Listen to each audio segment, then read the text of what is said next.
Do you think the writing has pinned themselves into a corner, or have they given us a huge hint as to the prince that was promised? And the reason I ask or bring this up is I'm going to go ahead and read directly on this, and let me actually, I'm going to do like a little interactive thing with you. I'm going to ask you questions to see what your thought process is before I bring this up, right? So, do you remember when Melisandre was always with Stannis and calling him the prince that was promised and stuff? And we find out later on when, I forget who's the one that translated it, but because it's in High Valyrian, maybe it was Missandei. It was Missandei. Yeah, Missandei who translated and said the actual translation is the prince or princess who was promised. So you remember that? Yeah, what's funny, ironically, I just watched this episode again the other day. Oh, perfect. But yeah, it was Missandei that right. Translated it. So it's Missandei, right? And, she's a translator. She speaks multiple languages. Now, do we think that she can speak better High Valyrian than Viserys Targaryen and Rhaenyra Targaryen? Probably not, right? Right. And the reason I bring this up is if they speak High Valyrian as like their primary language. Now, obviously, they have to use a common speak around everyone else because they don't know Valyrian. But the whole issue is now we have a direct translation from the Targaryens' own mouths that translate it as this. This is what was said, and I made sure I had the captions on, so I wrote it down word for word.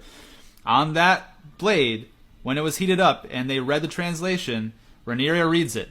From my blood come the prince that was promised, and his will be the song of ice and fire. An emphasis on his. That doesn't sound like it could be male or female. That sounds like it's supposed to be male. Am I right or am I wrong? What do you think? Yeah, man, this brings up so many questions. Because it makes me wonder like whether they're going to try to correct that in the Snow series. Dany's brother's dead, and if Dany's actually dead, so the only option you can really do, because that line is extinct at that point. Not technically, Jon Snow's still alive. Oh, well, okay, Jon Snow. But you sent him to the wall. I think the only option is to have the Snow series. I think maybe they're trying to correct some wrongs. But then it makes me wonder, too, what is the role, really, of the cat's paw dagger in this whole thing? Even if it was just the point of Arya Stark and the Night King, with a closed brown eyes, green eyes, blue eyes. I mean, maybe that's an answer someone can give me. But no, I agree with you. I mean, it clearly says his, unless they're just like taking it script by script, and that word really does translate to prince or princess, but clearly we know it wasn't Dany.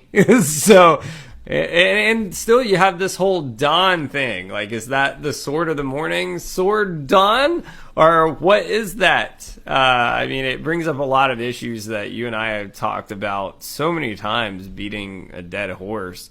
Which I think, we said Cersei should have been green eyes, Night King blue eyes, and you could even say maybe Arya should have been the brown eyes after she killed everybody and closes Arya's eyes. I got so many thoughts on everything. The problem is, like, this isn't clear. Like, this makes... I think eventually we will have something where the prince that was promised, but you're going to have to bring Jon back. That's your only option. I mean, and that's still in the books. That's a whole nother thing. It's not even clear if Jon's alive. So I don't even know if they know where they're going. What are your thoughts on this?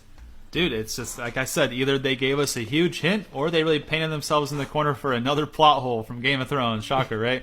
But, I don't know. Because, there's no way you're going to convince me that Targaryens, direct descent from the Valyrian bloodline, are going to mistranslate their own language. Especially back then when they used High Valyrian to speak to each other when no one else was around. And, that was their mother tongue, right? To me... There's no chance a slave translator 200 years later is going to know better Valyrian than I wouldn't say the original Targaryens, but a much closer to the original Targaryens than what we got 172 years later with Daenerys, right? So, to me, I don't see how you can get away with still being able to say prince or princess, or it could still potentially be a female, because she said it straight out on the dagger in High Valyrian, as language that they speak primarily. It says, and his will be the song of ice and fire. It did not say his or hers or prince or princess. On the dagger, it specifically said it, and she read it out directly, line for line. And like I said, it's very hard for me to be convinced that she does not know full Valyrian. And like, who knows? And on top of that, let's say she didn't for whatever reason. Maybe she just wasn't as fluent. I definitely think King Viserys is, and he could have corrected her and been like, well, no, that's not directly what it translates to. Because he's giving this whole dagger to her and like the whole promise to her to carry on. So why would he do that if he thought that she wasn't wasn't supposed to be the person to carry this secret going forward? If because you would like to think that he could be like, oh well, no, like keep in mind this says prince or princess, and it would be like, and his or hers will be the song of ice and fire. He could have said that, and really kind of solidified the fact of her being the next queen in line, just in case anything happened underneath her